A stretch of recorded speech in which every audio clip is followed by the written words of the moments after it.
Estamos en comunicación con el doctor en Ciencias Sociales Diego Raus, profesor titular de Estado y Políticas Públicas de Trabajo Social de la Universidad de Buenos Aires, de Teoría Sociológica de Sociología también de la Universidad de Buenos Aires y director de la Licenciatura Políticas y Gobierno de la Universidad de Lanús. ¿Cómo estás, Diego? ¿Qué tal?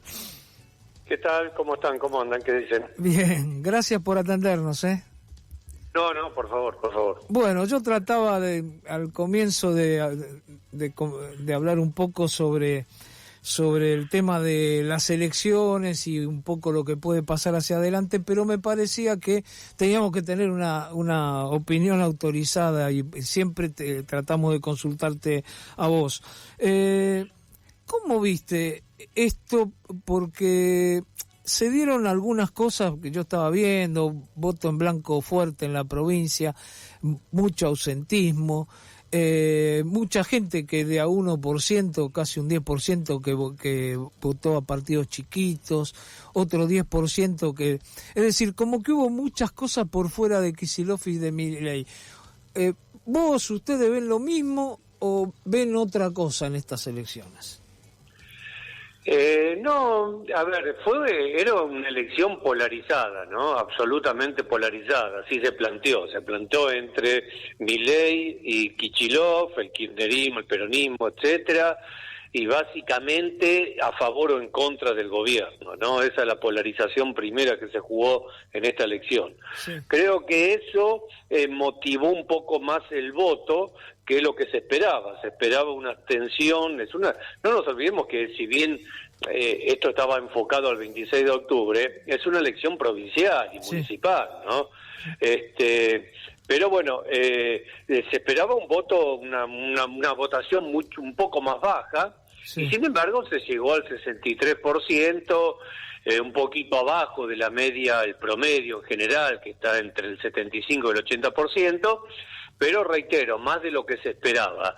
Creo que en eso jugó esta polarización, ¿no? Y sobre todo de la polarización entre dos partidos, la opción entre el gobierno o en contra del gobierno.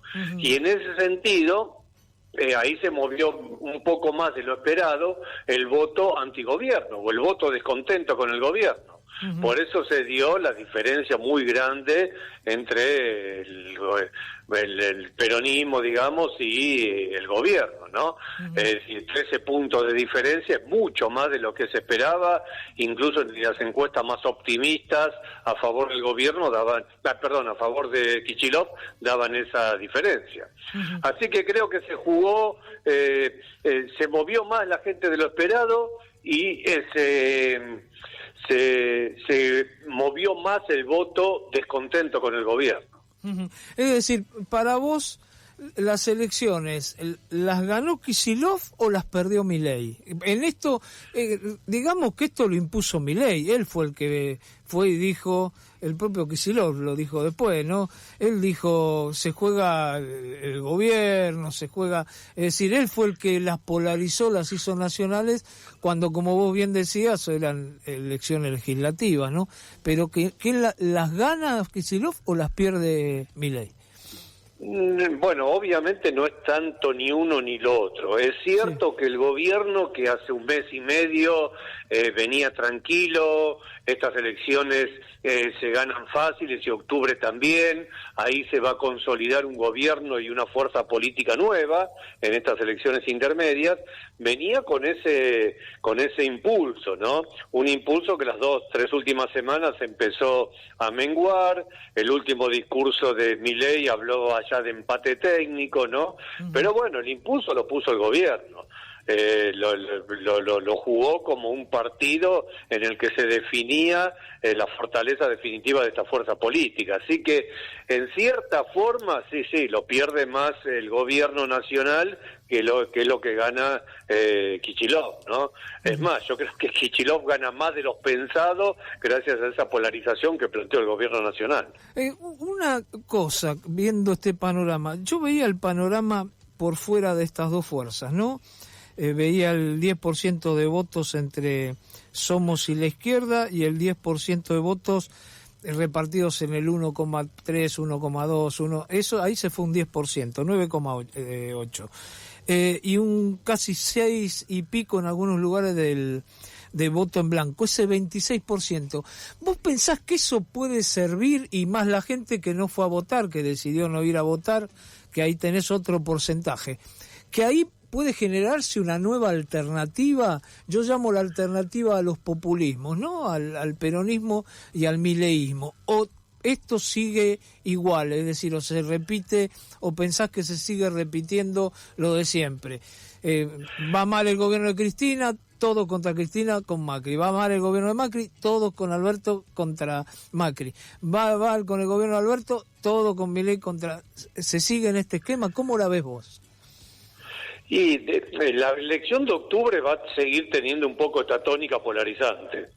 Después de todo, las elecciones intermedias siempre tuvieron un poquito la funcionalidad, cambiar los congresos provinciales, municipales, los consejos, ¿no? Y el Congreso Nacional. Pero es cierto que también opera, el problema de la Argentina es que tenemos elecciones cada 2 años, ¿no? Y los gobiernos duran 4 años. Por lo tanto, en ese intermedio se juega un poco lo que va a venir para los 2 años que le quedan a un gobierno, y sobre todo la posibilidad de reelegir, ¿no? Entonces, necesariamente la polarización siempre está presente, ¿no? Ahora, y creo que va a seguir estando el 26 de octubre. Sí. Ahora hay que observar algunas cuestiones. Sí. Una cuestión es, dentro de ese espacio nuevo que se empezó a abrir con los con los gobernadores que tienen varias procedencias, pero que no están obviamente ni embarcados en la posible candidatura de Kicillof, pero también están renegando o desapegándose del gobierno. Sí. Bueno, recién empezó. Pero sin embargo, algunos de los intendentes que se despegaron también de los dos, el de San Nicolás, el de Junín, el de San Nicolás tuvo el 26% de los votos, y el de Junín el 20% de los votos. Es decir, que con más solidez, con objetivos más comunes, un programa más común, ese espacio que se está abriendo tiene un camino bastante largo por seguir, ¿no? No para este 26 de octubre, pero sí a partir del 26 de octubre. Por otra parte, no nos olvidemos que acá hubo un gran perdedor, oculto, pero un gran perdedor, que es el PRO. Claro. Al PRO le quedan 2 caminos: o seguir insistiendo en esta idea de que el mileísmo le dé un lugar y terminar de desaparecer definitivamente, o me parece que lo que está pasando, que mucha gente del PRO, sobre todo en los municipios y en las provincias, visto el destrato al que lo sometió la Libertad Avanza, bueno, se van a empezar a apartar, más allá de lo que digan los Ritondo, los Santilli, se van a empezar a apartar y se van a aglutinar también en este espacio nuevo, ¿no? Entonces, perdón por lo largo de la respuesta, pero digamos, a octubre va a seguir, creo, el vector de la elección va a seguir esta polarización, pero hay que observar qué pasa a partir de octubre, y sobre todo qué pasa en chiquito, anti-Milei o con Milei, en cada provincia, y cómo se va armando este nuevo espacio. ¿Con esto se termina el kirchnerismo? Bueno, en la Argentina sabemos que decretar la muerte de los partidos, ¿no? Claro, pero esto de... decía el otro día también, bueno, acá prácticamente en esta tesitura, y si esto sigue así, acá el PRO está en el camino ya directamente a la extinción, ¿no? Claro, y por esta elección y lo que de hace unas elecciones anteriores, uno diría de la Unión Cívica Radical. En esta elección directamente ni estuvo ni va a estar en octubre, ¿no? Claro. Pero claro, la Unión Cívica Radical tiene 120 años, ¿no? El PRO tiene 20. Claro. Entonces hablar de la extinción de los partidos es difícil. Claro, aparte obviamente dentro de esa cosa heterogénea que es el peronismo, el kirchnerismo, bueno, digamos, no la pasó bien, uno no puede decir que perdió, pero no la pasó bien. No quiso desdoblar, quiso jugar todo en las nacionales, Kicillof lo forzó al desdoblamiento, le fue bien a Kicillof, nunca tuvo demasiado apoyo ni del kirchnerismo ni de la Cámpora en esta campaña, por lo tanto, legítimamente, el gobernador de Buenos Aires puede decir, bueno, a partir de acá construyo fuerza yo. Claro. Pero bueno, el kirchnerismo fue un espacio político de muchos años, que tuvo mucho consenso, que ganó muchas elecciones, y es dificultoso decir que ha desaparecido, ¿no? Quizás su figura principal ya no tiene camino a seguir, Cristina, ¿no? No dejó herederos naturales, sea Máximo o algo parecido, por lo tanto es un espacio que todavía convoca mucho, pero sin liderazgo visible. Claro, sí, yo te escuchaba vos cuando hablabas del radicalismo, también se lo dio muerto con Masachesi, con... Claro, con Moró, que sacó el 3%. Leopoldo Moró, pero que sacó el 3%. Son estructuras políticas que acá no se ven en Capital, pero que tienen todavía mucho enraizamiento en algunas provincias, como Córdoba, claro, o en muchos partidos, municipios de la provincia de Buenos Aires. Diego, después de que termina esto, nosotros recién de las elecciones pasábamos el audio de lo que decía Milei, redoblar la apuesta. ¿Es un Milei en retirada porque si redobla la apuesta sabemos que cada vez los límites que se le van a poner son más? Ahora está viendo cómo, ya no cómo judicializar contra lo que pasó con la ley de discapacidad, la caída del veto, están buscando la forma para no aplicarla, decían hoy algunos agentes de Milei. ¿Esto tiende también a estar en retirada o vos lo ves que se puede volver a fortalecer el mileísmo? Porque le ha ido mal en todos lados, salvo en la ciudad de Buenos Aires y hasta ahí nomás también, ¿no? Porque fue a votar el 50% de la gente. Le ha ido mal, bueno, en Corrientes una vergüenza, en Santa Fe, en varios lados le fue mal. ¿Cómo lo ves vos esto? Bueno, los datitos chicos los vamos a tener ahora. Esto de judicializar el veto, el tema de la discapacidad, judicializar quiere decir empezar a transitar hasta llegar a la Corte Suprema, que dudo que avale al gobierno, y todo eso que es un recorrido posiblemente que exceda los 2 años que le queda al gobierno, claro, ¿no? Pero ahora dice directamente hasta mañana no tiene aplicarla. Tiempo para vetar el aporte a las provincias y la ley universitaria, ¿no? El financiamiento universitario.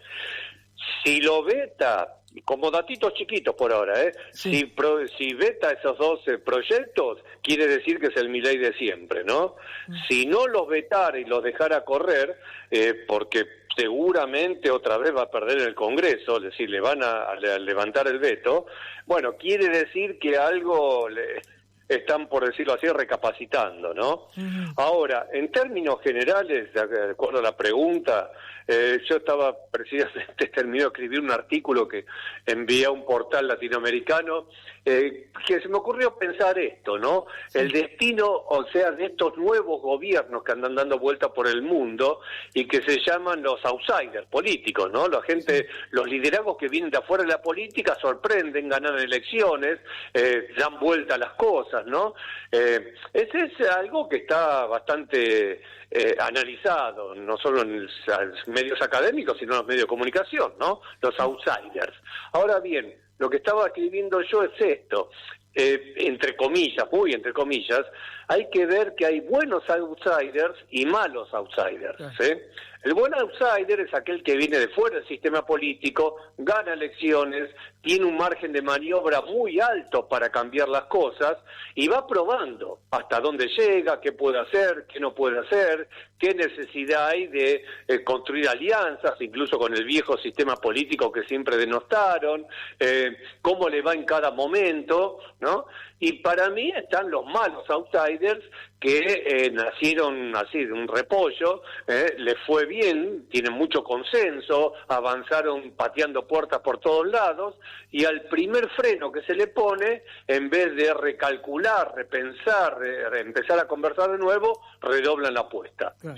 Yo creo que Milei es eso, ¿no? Es el mal outsider, es el que, a pesar de todo este encontronazo, de todo este tropezón que tuvo y que posiblemente tenga en octubre, va a intentar redoblar la apuesta. Con maquillaje, como esto de hacer mesas políticas, que es todo maquillaje, pero creo que va a redoblar la apuesta. Bueno, y cuando decís buenos outsiders, ¿hay algún ejemplo o es metafórico? Porque No, se me obviamente ocurre. dije bueno entre comillas, Claro, ¿no? claro. En el sentido que son gente que viene de afuera de la política, pero aprende que, no se hace todo de nuevo en ningún país del mundo, ¿no? Claro. Hay estructuras, hay leyes, hay reglamentos, hay instituciones, Claro. hay clase política. Hay división Yo de creo que poderes. en ese Claro. sentido, los outsiders que aprendieron, más allá de lo que quieren hacer, son un poco algunos ejemplos europeos, ¿no? Claro. Por ejemplo, un ejemplo clásico es Meloni, la primer ministro de Italia, ¿no? Ella también quiso, está dentro de esto que se llama las extremas derechas, las nuevas derechas, etcétera, y empezó con un pie fuerte, ¿no? Impulsando medidas fuertes. Después se tuvo que dar cuenta, le hicieron dar cuenta que está dentro de la Unión Europea, que es mucho más que Italia, ¿no? Y entonces, bueno, aprendió a morigerarse un poco, aprendió los límites de lo que se puede hacer y lo que no se puede hacer, ¿no? En ese sentido, ¿no? Es decir, los outsiders que entienden que están dentro de un sistema político, institucional, histórico, en el que lo que no se puede hacer es romper todo como uno se le canta, ¿no? Está muy claro, Diego. Así que te agradezco mucho por la comunicación. No sé si querés agregar algo que por ahí no te pregunté. No, me parece que es un buen momento. Esto entre comillas, también sí, lo sí. lindo que tiene la política, ¿no? Claro. Nada es eterno y sobre todo esto, hay que saber hacer política, ¿no? No es cuestión de ser un iluminado, no es cuestión de ser un rupturista, de ser un líder que apareció encandiladamente. Hay que saber hacer política y en la política hay no solo esos liderazgos, sino instituciones, leyes, etcétera, que, bueno, hay que saber lidiar con eso, ¿no? Claro. Nada más que eso, Roberto. Muchas gracias, Diego. Te mando un abrazo grande, ¿eh? Gracias a ustedes, saludos.